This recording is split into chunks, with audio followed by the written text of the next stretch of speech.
और ये कहा गया और ये बयानिया दिया गया कि मुस्लिम लीग नून ने खुदा न खास्ता किसी और के वोट चुराए हैं, और बात अदालत उज़्मा तक पहुंची और एक मुआहदा किया हमसे इस नई पार्टी ने, और उसमें लिखा कि अगर अदालत उज़्मा से धांधली साबित हो गई तो हमने लिखा था कि हम हुकूमत छोड़ देंगे, और उन्होंने लिखा था कि अगर धांधली साबित नहीं हुई तो वो अपना इल्ज़ाम वापस लेंगे। उन्होंने आज तक अपना इल्ज़ाम वापस नहीं लिया, और अदालत के फैसले के बाद और उससे बढ़ के हमसे किए हुए मुआहदे के बावजूद मुआहदे से मुकर गए। हमें हैरत है कि आप लॉकडाउन करें तो वो जमहूरियत के हक में, आप कब्रें खोदें शाहराह दस्तूर पे तो उसे भी जमहूरियत कहें, आप पीटीवी पर हमला करके कब्जा कर लें उसे भी जमहूरियत कहें, आप पार्लियामेंट हाउस के जंगले तोड़ के अंदर घुस जाएं उसे भी जमहूरियत कहें, आप जो रियासती इमारात हैं उन पर हमलावर हों और उसे भी जमहूरियत कहें, और उसके बरक्स हम घर वापस जाना चाहते हैं, एक फितरी रास्ता है जीटी रोड का, उससे गुजर के जाना चाहते हैं, आपकी कपकपी ख़त्म नहीं हो रही, आपकी ज़बान लर्ज रही है, आपकी टांगें भी कांप रही हैं, और आप कहते हैं जी कि ये जीटी रोड से जाना चाहते हैं किसी अदारे को दबाव में लाने के लिए। भाई हम किसी अदारे को दबाव में नहीं लाना चाहते, लेकिन अवाम की अदालत ज़रूर लगेगी, अवाम की अदालत ज़रूर लगेगी, और अवाम की अदालत से ऊपर भी एक अदालत है, सबसे बड़ी अदालत, वो अल्लाह करीम की अदालत है। आप देखें मकाफ़ात अमल का आगाज़ हो चुका, लेकिन बहतान और इल्ज़ाम लगाने वाले को शायद समझ नहीं आ रही, क्योंकि आदमी बाज़ औक़ात ऐसी कैफियत में हो जाता है कि सुम्मुन बुकमुन उम्मियुन फ़हमुन ला यरजिऊन, ना सुन सकता ना देख सकता है। यही हालत बदकिस्मती से खान साहब की है, और उनके साथ उनके हमनवाओं की है, जिन्होंने उनको ये सबक अच्छी तरह याद कराया है, नफ़रत के बीज बो दो, गालियाँ निकालो, हर एक को चोर और जालसाज करार दो, ताकि मौजूदा क़यादत किसी तरह हट जाए और तुम्हारा रास्ता बन जाए। वो ये नहीं जानते कि ये जो नफ़रत के बीज उन्होंने बोए हैं इसकी फसल भी उन्हें ही काटनी पड़ेगी, और हमें भी साथ काटनी पड़ रही है। सियासत में मुस्लिम लीग नून और पीपल्स पार्टी ने एक तवील लड़ाई के बाद जान लिया था रेड लाइंस क्या हैं, और हम मिसाके जमहूरियत कर लिया था हमने, लेकिन तीसरे खिलाड़ी ने आके, जिसे सियासत की अलफ बे नहीं आती, इसको एक नफ़रत अंगेज़ खेल में बदलने की पूरी कोशिश की है, बल्कि साजिश की। तो मैं ये गुजारिश करना चाहता हूँ कि पीएमएलएन और पीएमएलएन के करोड़ों वोटर अपने कायद की नाअहली के फैसले से इत्तफाक नहीं करते, ना हम उस फैसले को कबूल करते हैं, लेकिन हमने उस फैसले पर अमल कर दिया है, क्योंकि कानून और आइन का तकाजा यही था। और हमारी पार्टी ये समझती है कि ना इंसाफ होता नजर आया है हमें, ना हमें इंसाफ मिला है। हम रिव्यू पिटीशन में भी जा रहे हैं, हम उस जेआईटी में भी पेश होते रहे जिस जेआईटी पे हमारे बेशुमार तहफ़्फ़ुज़ात और एतराज़ात थे, क्योंकि वक्त के साथ हमें ये बात समझ आ गई है कि मुल्क को इंतशार और अफरा तफरी से बचाना भी हमारी ही जिम्मेदारी है। वैसे तो बाकियों की भी जिम्मेदारी है, लेकिन शायद हमारी जिम्मेदारी सबसे ज़्यादा है। यही वजह है कि हमने नाइंसाफ़ी का सामना भी किया है, और हमने अदारों के वक़ार पर हर्फ भी नहीं आने दिया, और ना इंशाल्लाह आएगा। अदालत का एहतराम हमारा हमेशा मलहूज़ खातिर रहेगा, लेकिन पाकिस्तान का आइन और कानून हमें ये हक देता है कि अगर हमें इंसाफ न मिले तो हम उसका इजहार करें।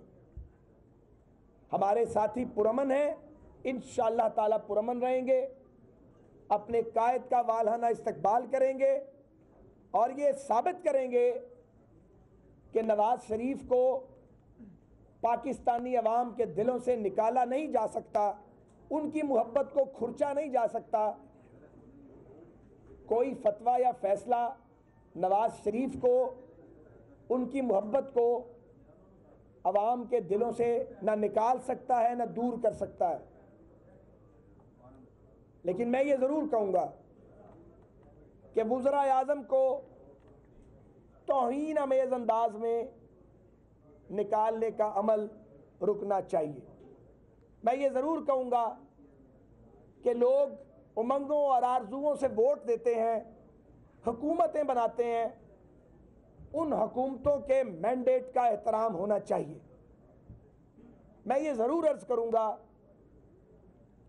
कि किसी के साथ डिस्क्रिमिनेशन नहीं होनी चाहिए और मेरी पार्टी ये सोचती है और हम जो लॉ मेकर्स हैं हम ये सोचते हैं कि अगर सादिक और अमीन का किस्सा चल ही निकला है तो क्यों ना सादिक और अमीन के फिर असूल सबों पर लागू किए जाएं। हर वो शख्स जो ताकतवर है, जो बाइख्तियार है, जिसके फैसले कौमी ज़िंदगी पर असर डालते हैं, उसको भी सादिक और अमीन की छलनी से गुजरना चाहिए। हम तो गुजर गए और हम ऐसे गुजरे कि कहानी तो पनामा पेपर से शुरू हुई थी, फिर मनी लॉन्ड्रिंग के इल्ज़ाम लगे, फिर फ्लैट्स के और न जाने कौन कौन से इल्ज़ाम लगे और बीच में से क्या निकला। आसन इकबाल ने कहा था, खोदा पहाड़ निकला चूहा, और वो भी मरा हुआ। कि एक कागज़ का मुआहदा कि आपने ये तनख्वाह ली तो नहीं लेकिन ये आपका असासा बन गई है। मैं तो कानून का तालिब इल्म नहीं हूँ, मगर वकला और चोटी के पाकिस्तान के वकला जिनका मुस्लिम लीग नून से दूर का कोई ताल्लुक़ नहीं है, सुप्रीम कोर्ट बार के साबिक सदूर भी ये कह रहे हैं कि ये असासे की तारीफ पहली बार देखी है। बहरहाल शायद अभी मियाँ नवाज शरीफ को बहुत से काम और करने हैं। हुकूमत बहुत कर ली है, हुकूमत तो नवाज शरीफ का जिसके कंधे पे हाथ होगा अल्हम्दुलिल्लाह वो करता रहेगा। अब भी जिनके कंधे पे हाथ है वो हुकूमत कर ही रहे हैं, लेकिन पाकिस्तान में सियासत की सिमत सीधी करनी पड़ेगी। पाकिस्तान में लोगों के वोट से मजाक की इजाज़त नहीं देनी होगी।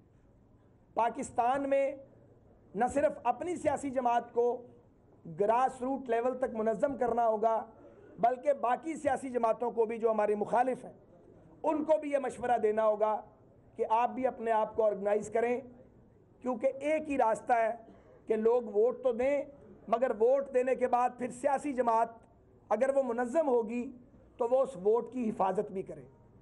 बाकी जो आज अदालती फ़ैसले के बाद बगलें बजाते फिरते हैं और ख़ुशी मनाते हैं, उनसे सिर्फ यही इस्तदा है कि अगर आपकी बारी आई तो हम खुशी नहीं मनाएंगे, ना कोई मिठाई खाएंगे और ना बगलें बजाएंगे। हमारे ट्रक पे एक कुर्सी आपके लिए खाली रहेगी, क्योंकि अल्टीमेटली आपको हमारे ही पास आना है। यही सियासत का और तारीख़ का सबक है।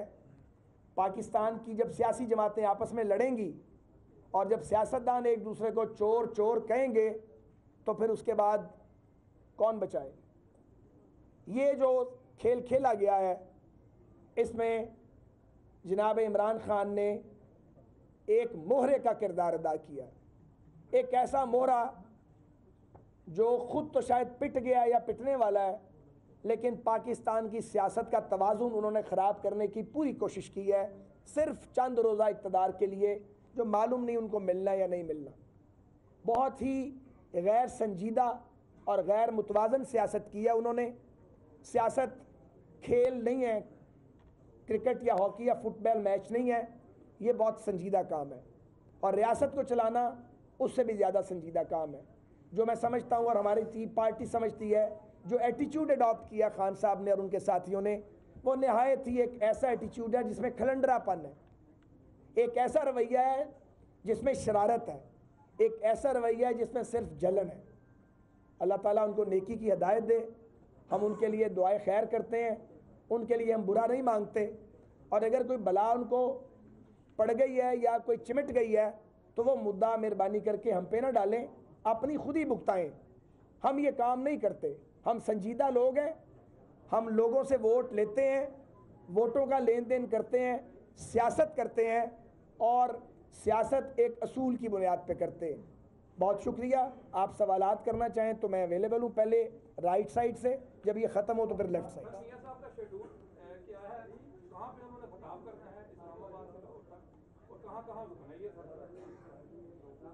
मियाँ साहब 9 अगस्त को इंशाल्लाह इस्लामाबाद से रवाना होंगे। सुबह 9 बजे का हमने टाइम दिया है, और ख़िताब के लिए अभी चंद मकामात पे ख़िताब होगा इंशाल्लाह, लेकिन अभी हम उस जगह को डिक्लेयर करना मुनासिब नहीं समझते। अभी हम तैयारी भी कर रहे हैं, तो इंशाल्लाह कोशिश ज़रूर करेंगे कि गुजरांवाला में उनका ख़िताब हो। गुजरांवाला का हक़ बनता है, ये वही शहर है जहाँ अदलिया बहाली तहरीक को कामयाबी मिली थी।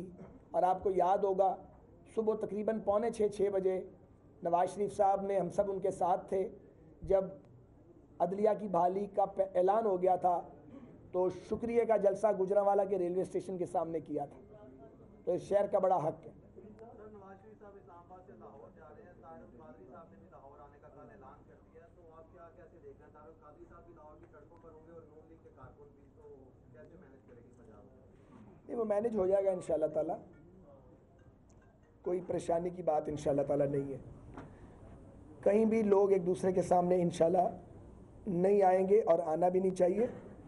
बाकी भैया बात यह है कि पुरअमन एहतजाज करना या पुरअमन सियासी प्रोग्राम का इनकाद करना हर एक का बुनियादी हक़ है। सर, आप समझते हैं कादरी साहब खुद आ रहे हैं या उनको बताया जा रहा है, ये भी कोई साजिश का हिस्सा है जो कादरी साहब इस ऐसी सूरत में पाकिस्तान आ रहे हैं और तहरीक चलाने का ऐलान कर रहे हैं? यार, मैं कादरी साहब के बारे में एक जुमला बोलूँगा ना, उसके बाद वो हो जाते हैं नाराज़। फिर जब उनसे गुफ्तगू करनी पड़ती है तो ज़रा दिक्कत पेश आती है। इसलिए मैं कादरी साहब के बारे में मीडिया के सामने कह रहा हूँ, बात नहीं करना चाहता। वो फिर नाराज़गी होती है, तो मैं उनकी नाराज़गी कम से कम मैं इसलिए अफोर्ड नहीं करता कि एक आधा बंदा बात करने के लिए भी तो होना चाहिए।